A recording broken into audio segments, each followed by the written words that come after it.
For a lot of people, it's their favorite time of the year. As a coach, I know in the Big 12 tournament, it's a game. As long as you win, you keep playing the next day. And NCAA tournaments every other day. But is that level of excitement still, even with everything you got going on for this time of year? Yeah, I think so. It's the best time. You know, this year's been, and last year too, I've probably been more inconsistent going into the tournament than maybe we have in some past years. But yeah, I'm excited. I think we still got enough gas in the tank to play our best moving forward, and if we do that, then it can make for, you know, a very exciting time for us. So I'm excited about it. I think our players are as well. But the end is near, you know. So we got two, you know, basically single elimination weekends. So hopefully we'll respect that and certainly play with the urgency that everybody plays with this time of year. You got used to looking at the bracket like it always used to look, with a certain number of teams and kind of feeling where you would slot in, and you also In the NCAA tournament? no, bracket? this one, the Big 12. Oh yeah. What's it like to look at it now, knowing that there's more teams and also you haven't played everybody as much and all that stuff? Is it harder to digest? Well, it's probably different because the last 2 years we played on Wednesday. You know, we never have done that before. So at least I don't think we've ever done that before. So you know, it's a 4-game weekend if you play well, as opposed to a 3-game weekend on all the past years. So that's something that's a little different. To me, it does feel different. To me, it doesn't quite have the intimacy maybe that we felt in years past, because we were more familiar with everybody. Just like we're going to play the winner of 2 teams that, you know, obviously we played UCF twice this year and Utah once, but we're going to play the winner of a game that probably doesn't carry the same interest from a fan base, because the rivalries are so new as what it has maybe in years past. What do you last year doesn't almost count because you were so injured and it was such a different tournament. We went over there. Yeah, we weren't even half speed. Sure. So what if anything do you tell them about the idea of playing 4 games in 4 days? If you're lucky enough to do it. Well, I just tell them what we'll talk about, and granted, I hadn't talked to them since the game on Saturday. So what we'll discuss is, you know, it's a chance to probably. I always say when you're the 1 seed going into the tournament, it's a chance to validate what you've accomplished over 2.5 months.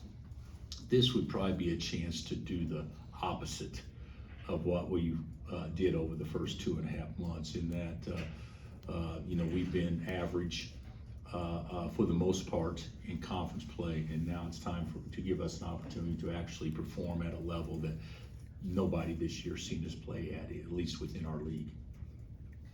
Outside of like winning the games, of course, there's certain things that you're hoping to see from this team going into, you know, NCAA tournament, like things that can translate in Big 12 that will translate to the NCAA tournament. Yeah, I would say that there are some things, but the biggest thing I'd like to see some consistency from a rebounding standpoint, some consistency from a finishing possession standpoint. You know, anything I think that would give you confidence to move forward.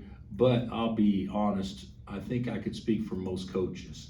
The hay may not be totally in the barn, but it's just a couple of bales short. There's not going to be a lot of changes, I don't think, done by the teams, you know, based on what happens this week for next week.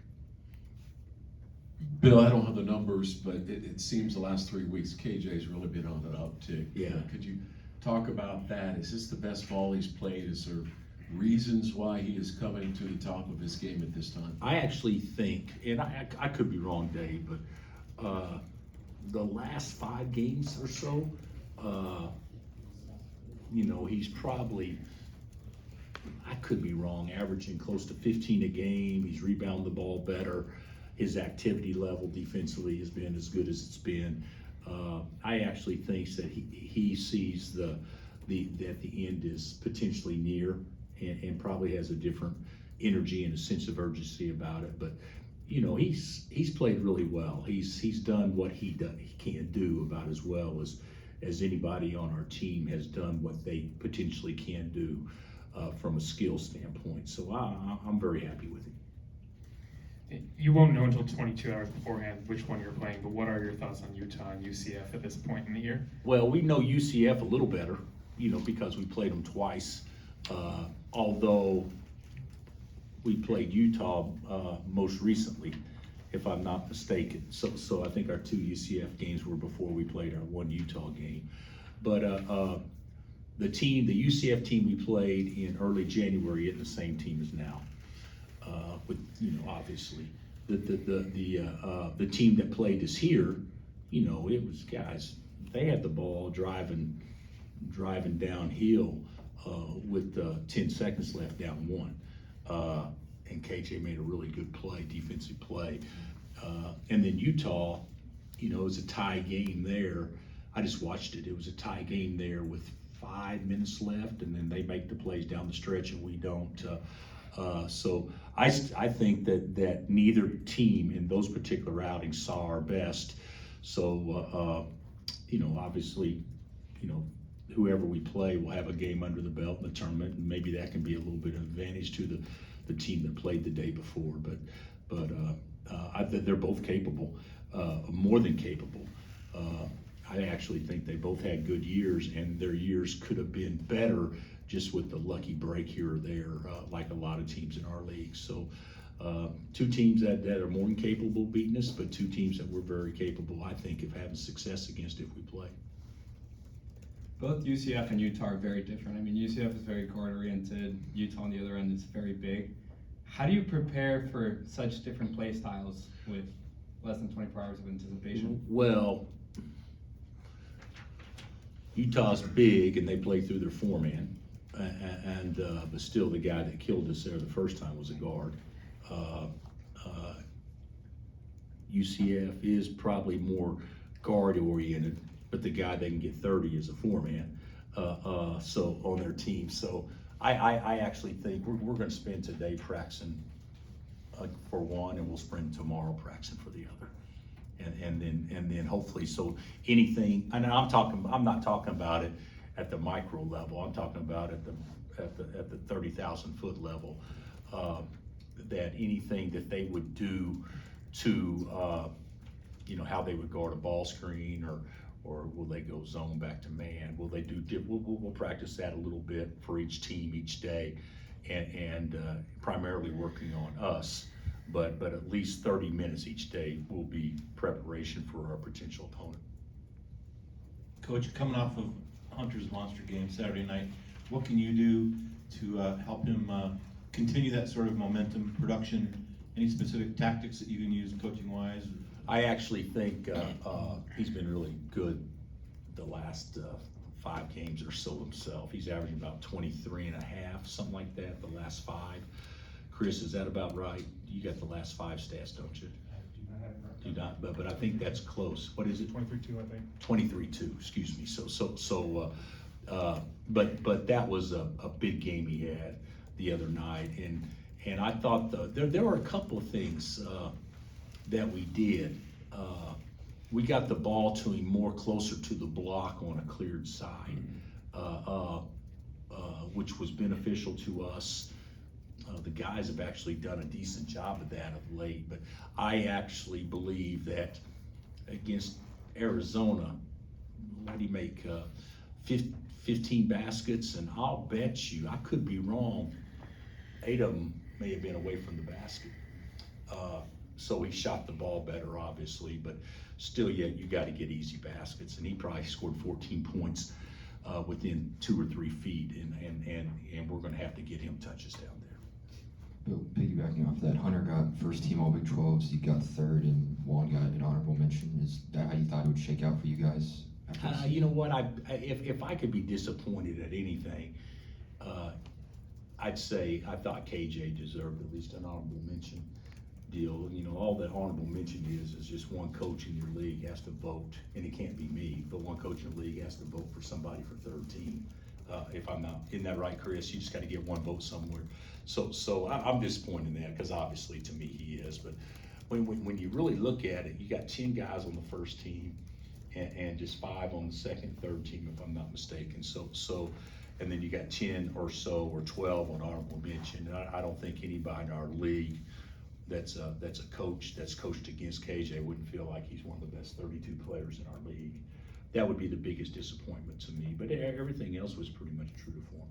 You said you haven't spoken to the team since Saturday, so I imagine you haven't seen Shaq since then, but do you have any idea if he could play in the Big 12 No, he tournament? won't play. I can't believe, he hadn't practiced, guys, in 3 or 4 weeks, whatever it's been, so I can't believe that he would. But the medical staff has told me that there is, he's improving to the point where he may be serviceable. But in my thinking, serviceable to me is, you know, practicing at least 2 or 3 days before you go out there. So I can't see that happening this week. Did you see Tommy Floyd said he thought you guys are primed to make a run? No, I didn't see that. Of course, I don't read anything you guys write anymore, so I'm joking. I didn't see that. So is that what Tommy said? Yeah. Well, you know, a lot of times, if I was coaching in Tucson and they beat our butt, I'd probably say something nice too. So I don't know.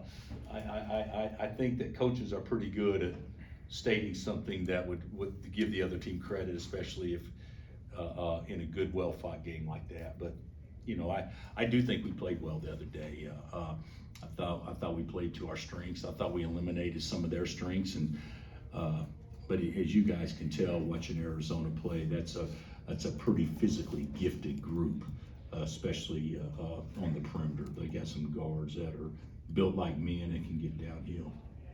How do you see the rotation for the postseason? I hope it's more than the way I saw it on Saturday.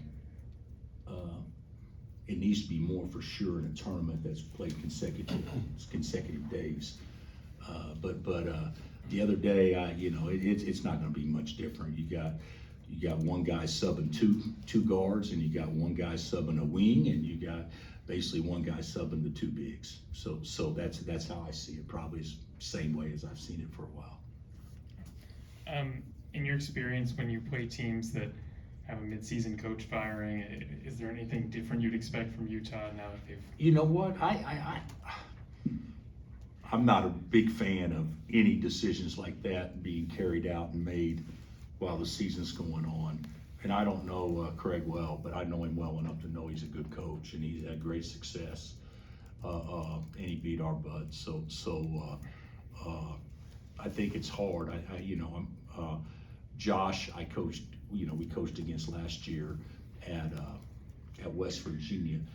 But just being honest, who has it ever happened to that we've coached an interim coach? We coached against an interim coach at the end of a season. I'm sure it's happened, but I don't remember, so I won't put much stock into it being much different than the way it was last time. Picking up the last one of the season there that you did on Saturday, how important was that to get that win going into the postseason? Oh yeah, I think Saturday's game was important. You know, we didn't play bad against Texas Tech. At home, you're supposed to win, and against Houston, we didn't play poorly. We competed hard, just didn't do enough to win. But that was a must-win for us. I think from a confidence standpoint, as much as anything, that we need to have something good happen. So and we played well. So it was a special day. I think if anything, guys should feel pretty good about how the entire day went. It was a nice day. I know you talked a lot about Darren, just looking at next year. I know now he's projected as the #1 pick coming out after next year. Watching Cooper Flag, I know different players, but is that the type of impact you think he can have on his program next year? I know 2 different players. Shay, first of all, I don't. You must have all the inside NBA scoop because I don't know any of that stuff, what they're projecting, any of that. But I will tell you this: he's going to be in the conversation. He's good.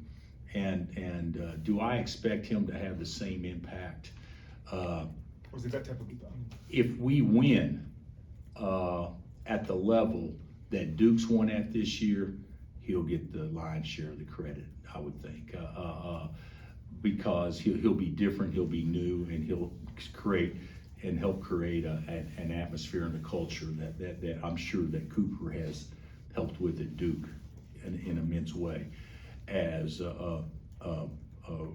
Rome has helped at Auburn in an immense way, even though it's, obviously he's been there for more than one. I do believe that to be the case. I love his game.